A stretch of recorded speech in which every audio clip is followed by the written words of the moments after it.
This is Michael Popok, Legal AF, based on the actions of Marjorie Taylor Greene, Lauren Boebert, and James Comer, to rally around 20 of the Jan 6 defendants, the most violent of them, that remain in the D.C. jail, either because they've already been convicted, awaiting sentencing and placement in the Federal Bureau of Prisons, or they're still awaiting trial, or they've already pled guilty and they're awaiting sentencing.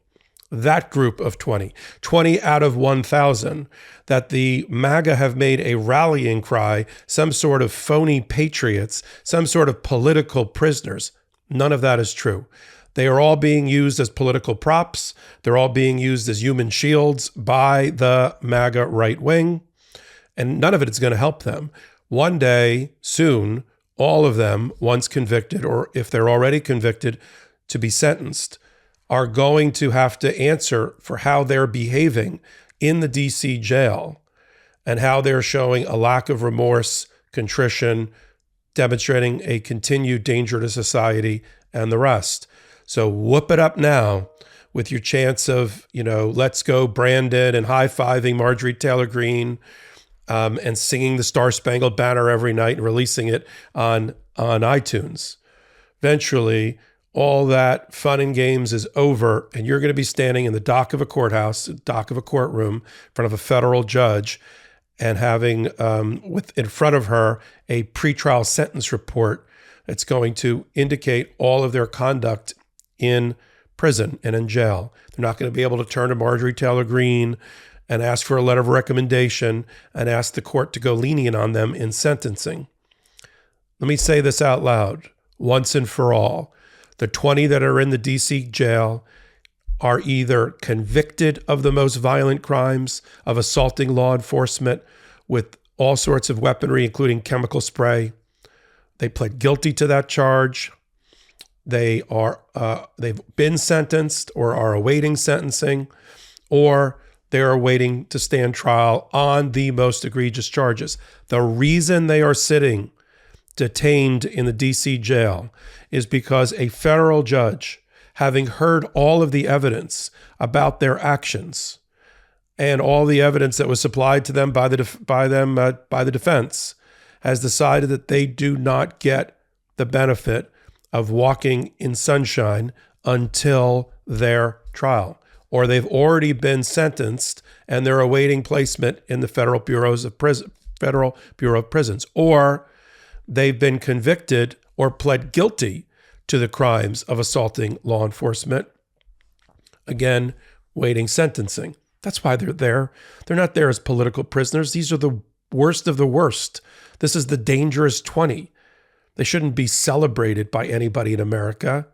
They should be as every either criminal, the ones that have been convicted or pled guilty, or accused of the most heinous of crimes, including beating law enforcement. They should stay right where they are. There's a reason under the federal rules and federal law, certain people have to be detained and don't get the added benefit. While they are innocent until proven guilty, they don't get to walk around as free people and are detained. People are detained in the detention centers of the federal system, or in this case, the DC jail, all the time, of all colors, having nothing to do with their political persuasions, because they committed crimes, because they used flagpoles and baseball bats and hatchets and guns to attack law enforcement, who attacked law enforcement while they were prone on the steps of the Capitol, threw law enforcement into an angry mob so they'd be injured, take chemical spray for law enforcement and distribute it to the mob to use on law enforcement. Republicans, right-wing, MAGA, like to say they're pro-law enforcement. They're not pro-law enforcement.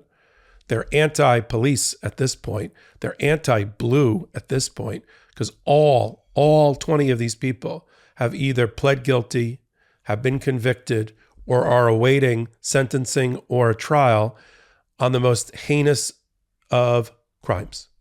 And I'm going to give you an example.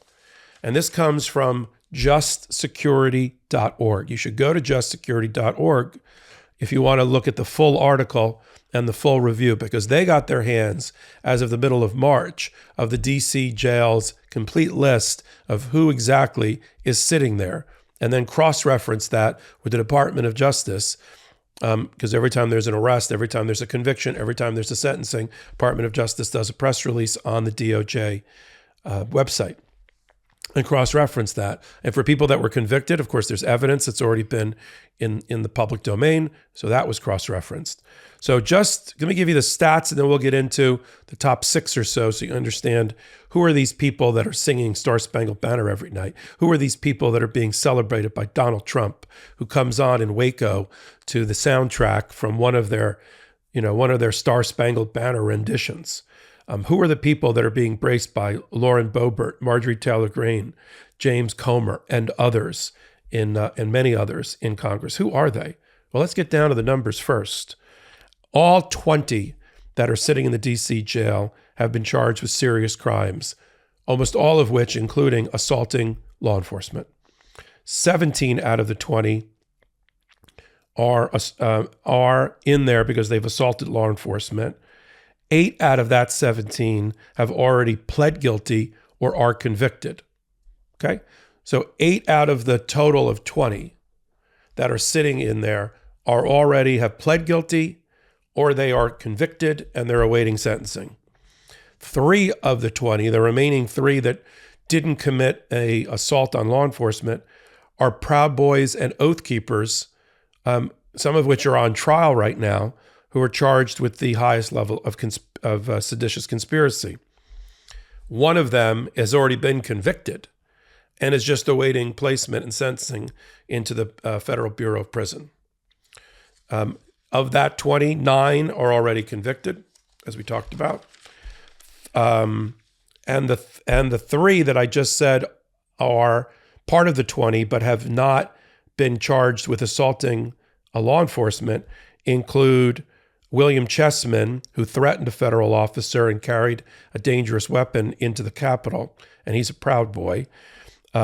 Jessica Watkins, an Oath Keeper, who has already been convicted of conspiracy to obstruct, and Eric Christie, who also carried a deadly weapon into the Capitol.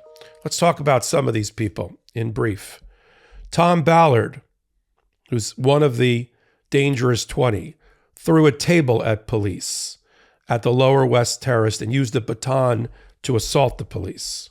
Dave Dempsey used a crutch and a metal pole against law enforcement at the West Terrace Tunnel.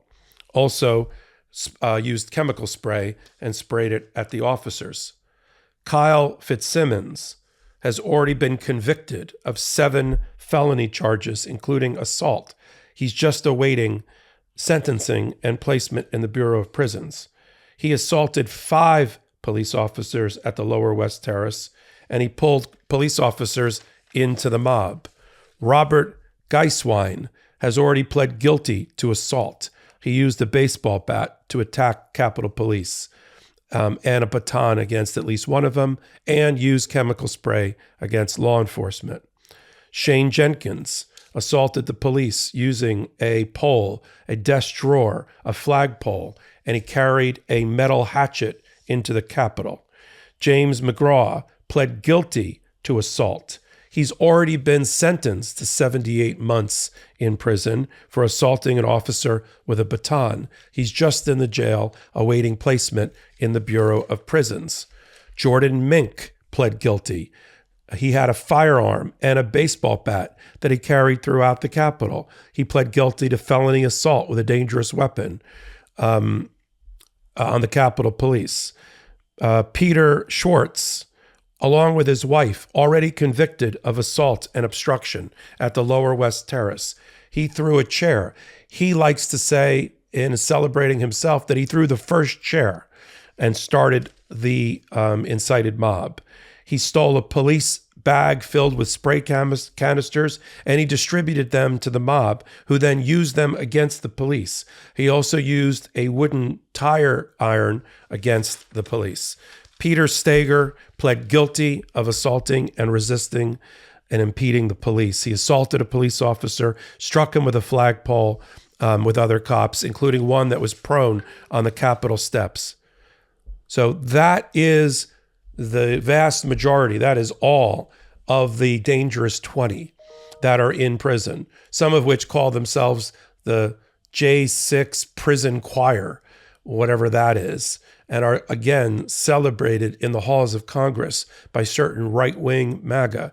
It is important that the information about why these people are in the jail system, awaiting sentencing, awaiting trial, having already been convicted, waiting placement into the Bureau of Prisons for their permanent assignment, why they're not heroes as they've been celebrated by Donald Trump, by Marjorie Taylor Greene, people that are buying their song on iTunes.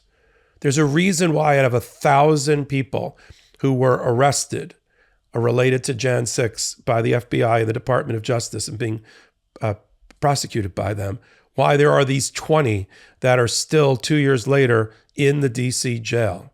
It's not because they are choir boys and choir ladies. It is because they are the most dangerous and have either been convicted or pled guilty or are awaiting a trial on the most dangerous charges.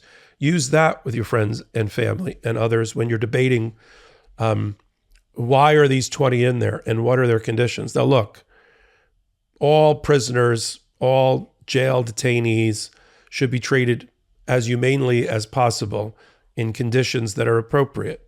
So I'm not here to argue about the conditions of the DC jail.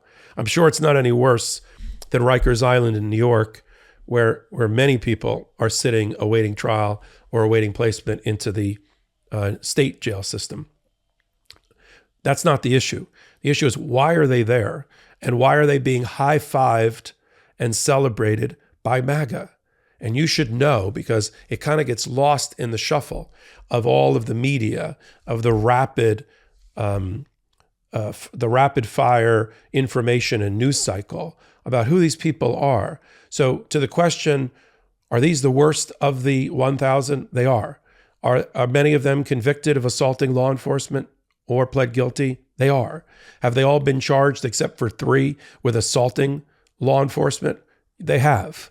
Are the other 3 seditious conspirators at the highest level either on trial as a Proud Boy or a convicted Oath Keeper? They are. That is the information that you need. That is what I try to bring you on Hot Takes almost every day. And if you like what we're doing here, we have a political and legal podcast every Wednesdays and Saturdays called Legal AF, which I co-anchor. And if you like what I'm doing, you can follow me on all social media at MS Popok. I'm Michael Popok for Legal AF. MeidasTouch is unapologetically pro-democracy. And look, we know you are too. So please make sure you check out our best-selling shirt and our best-selling gear, the unapologetically pro-democracy gear. And hey, while you're at it, make sure you check out my favorite shirt and one of our most famous designs. It wasn't rigged, you're just a loser. At store.meidastouch.com. That's store.meidastouch.com.